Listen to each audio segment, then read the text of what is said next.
Hoy quiero hablarte directamente, no al personaje que llevas en público, no al papel que desempeñas para los demás. Hablo al alma que en silencio te acompaña y que a menudo relegas. Yo mismo descubrí en el corazón de mi vida que había vivido demasiado tiempo obedeciendo a ideales externos. Creí que el éxito, la disciplina, la obediencia a la razón eran suficientes. Y un día me vi vacío. Comprendí que había desperdiciado años siguiendo una luz que no era mía. Lo que no se hace consciente se manifiesta en la vida como destino. Lo escribí porque lo vi en mí y en los hombres y mujeres que llegaron a mi consulta. Aquello que rechazamos en nosotros vuelve una y otra vez, disfrazado de accidente, de fracaso, de dolor. Si no despiertas, la vida te arrastra, te somete a repetir lo que no aceptas. La sombra olvidada se convierte en amo. ¿Y tú te crees víctima del destino, cuando en realidad solo has huido de tu propia verdad? Yo aprendí que el tiempo es lo único que no se me devuelve. Cada hora perdida en distracciones, cada instante en el que callé mi voz interior, fue un hilo que se rompió en la trama de mi destino. Coloca ahora tu mano sobre tu pecho, siente tu corazón. Ese latido es tu única certeza. La vida ocurre aquí, no en los planes futuros, no en los recuerdos muertos. Aquí, ahora, en este instante que ya se va, nadie vivirá por ti, nadie respirará por ti. Si tú no asumes tu propia vida, otro lo hará, y el precio será la sensación de vacío. Por eso te digo, enfócate en ti, no como egoísmo, sino como tarea sagrada. El mundo no necesita más máscaras, necesita hombres y mujeres que se atrevan a reconciliarse con su sombra, a vivir con conciencia y a dar lo que realmente son. Yo te invito a iniciar este viaje conmigo, a soltar lo que no vibra contigo, a aceptar que tu vulnerabilidad también es tu fuerza y a reconocer que tu vida no es un ensayo, es el escenario mismo y ya estás en él. Yo también tengo una sombra, no es un concepto abstracto, no es una metáfora poética, es una realidad viva en mí. Allí habitan mis impulsos que no quise reconocer, mis deseos reprimidos, mis enojos, mis miedos y también mis talentos que el mundo no aprobaba. Durante mucho tiempo intenté escapar de ella. Quise ser solo luz, solo razón, solo disciplina. Pero cuanto más la rechazaba, más fuerza cobraba.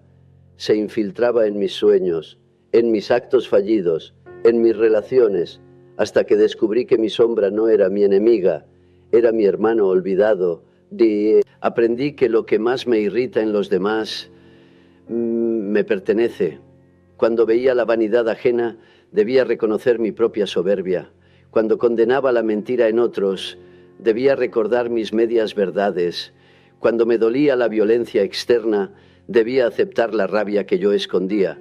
Lo que rechazamos, lo proyectamos, lo que negamos dentro, lo encontramos fuera, y al hacerlo, creemos luchar contra los demás, cuando en realidad peleamos con nuestro propio reflejo.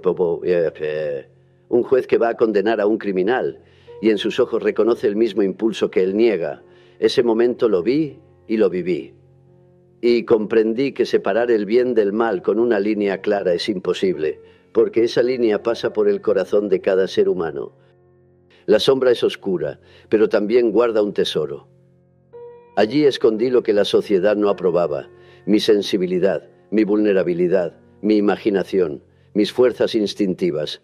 Todo lo que no encajaba en el molde, lo arrojé allí, y allí esperó, hasta que yo me atreviera a mirarlo.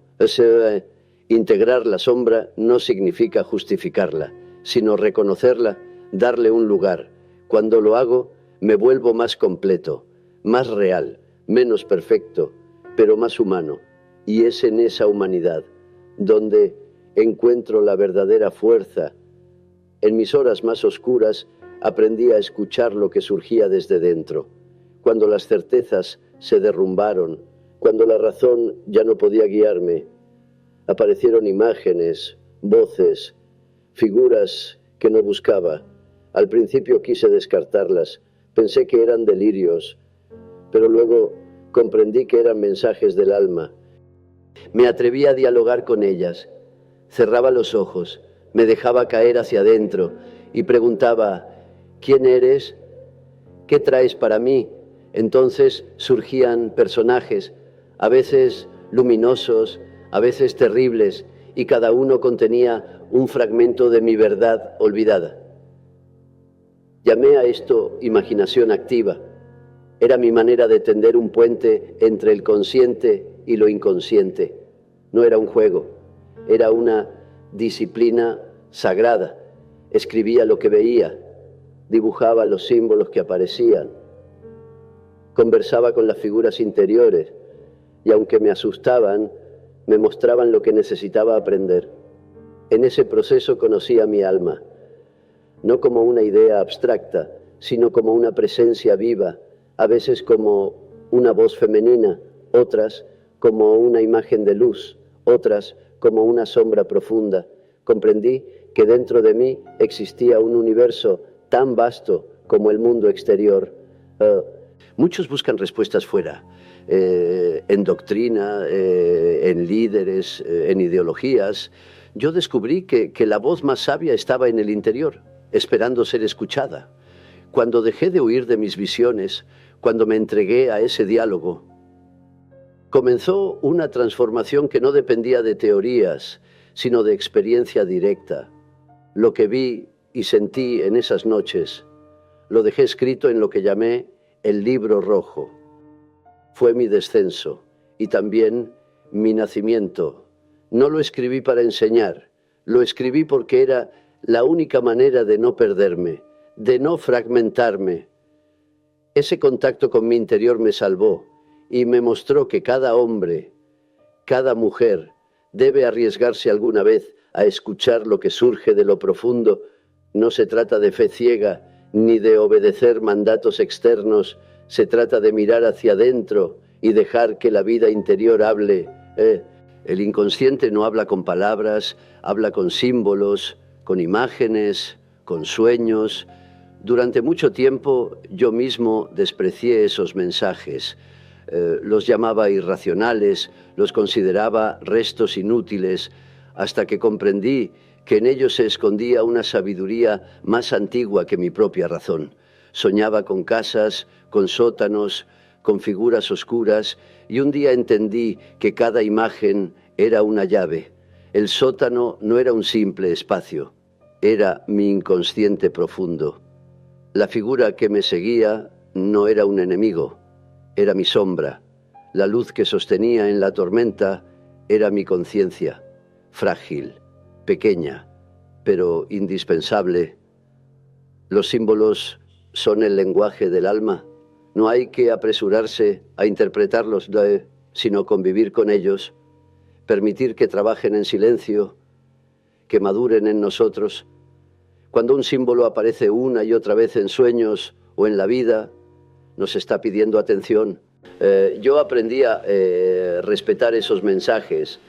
A veces venían como animales, a veces como figuras arquetípicas, héroes, ancianos, niños, mujeres luminosas. Cada uno llevaba una verdad que no podía expresarse de otro modo.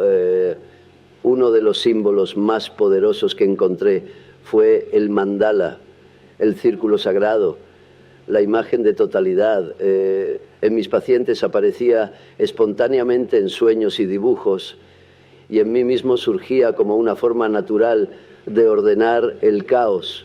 Cuando alguien dibuja un círculo y lo llena con formas, está dibujando su propio centro.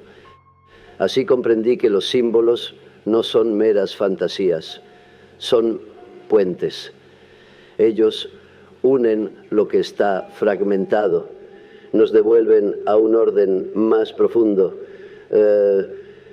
No subestimes un sueño, no ignores la imagen que regresa a ti una y otra vez. No descartes la voz simbólica de tu interior, porque allí, en esos mensajes enigmáticos, se encuentra la orientación que la razón no puede darte. La antigua alquimia me mostró un espejo de lo que sucede en el alma. Los alquimistas creían transformar metales, pero en realidad transformaban su propia psique.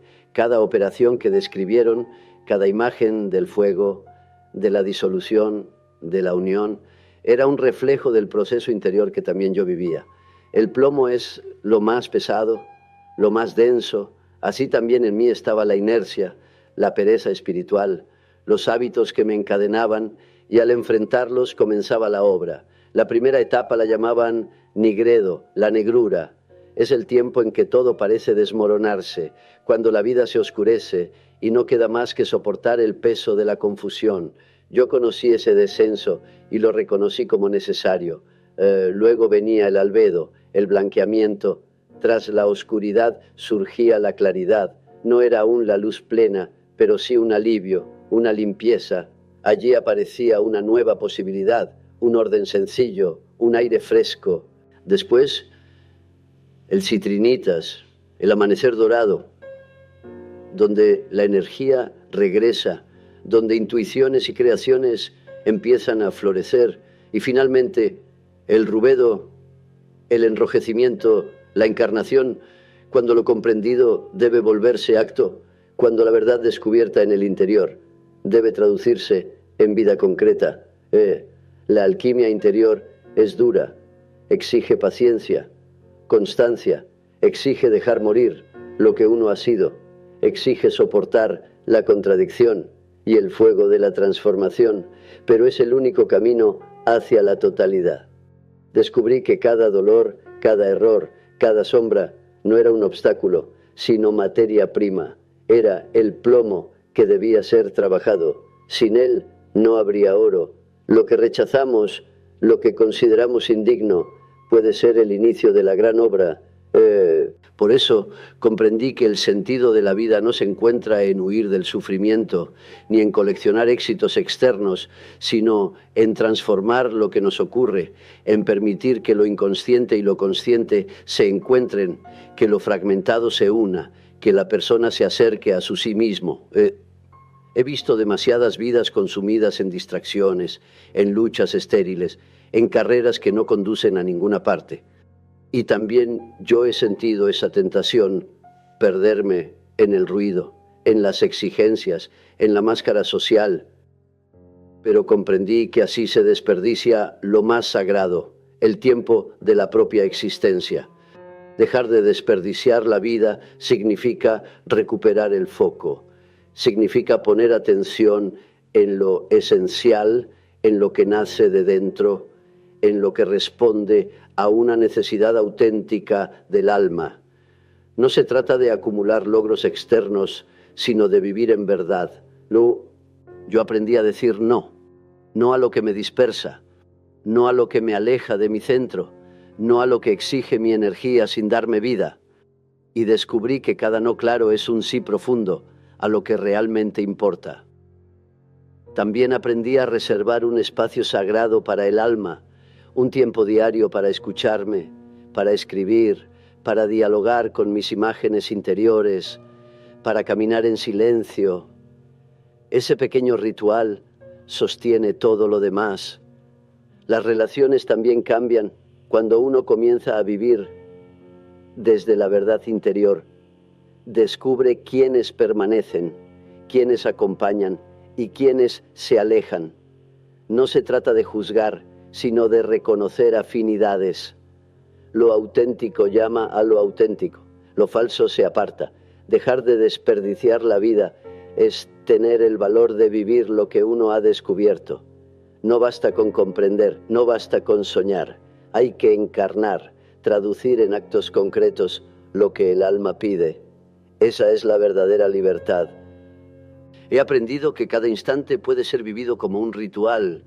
Comer con presencia, escuchar con atención, caminar con conciencia.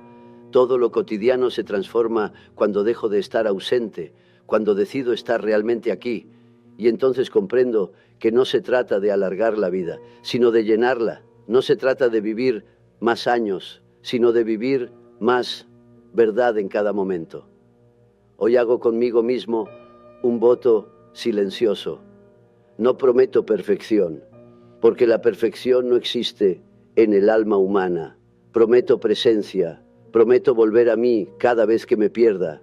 Prometo escuchar incluso cuando la voz interior me incomode. Prometo abrazar lo que temo y no huir más de mi sombra. Me digo, me enfoco en mí, no para encerrarme en un egoísmo vacío, sino para no desperdiciar la vida en la repetición inconsciente. Me enfoco en mí para encontrar lo que realmente soy y desde allí poder ofrecer algo verdadero al mundo. Yo sé que caeré, sé que olvidaré, sé que volveré a distraerme, pero también sé que puedo regresar, que puedo detenerme, que puedo respirar y recordar que cada instante es único, irrepetible, sagrado. La vida no es un ensayo, ya está sucediendo, ya estás en escena y cada gesto, cada palabra, cada silencio es parte de tu obra. Pregúntate, ¿quieres que tu vida sea un eco de lo que niegas? ¿O quieres que sea la expresión de lo que has descubierto en lo profundo de ti? Yo elijo vivir con conciencia, elijo abrazar mi sombra, elijo escuchar mis símbolos, elijo transformar mi plomo en oro y con cada acto de presencia, con cada sí auténtico, dejo de desperdiciar mi vida y ahora te invito a hacer lo mismo, en tu propia forma, en tu propio ritmo, que tu existencia no se pierda en la prisa ni en la máscara, que tu vida sea tuya, completamente tuya,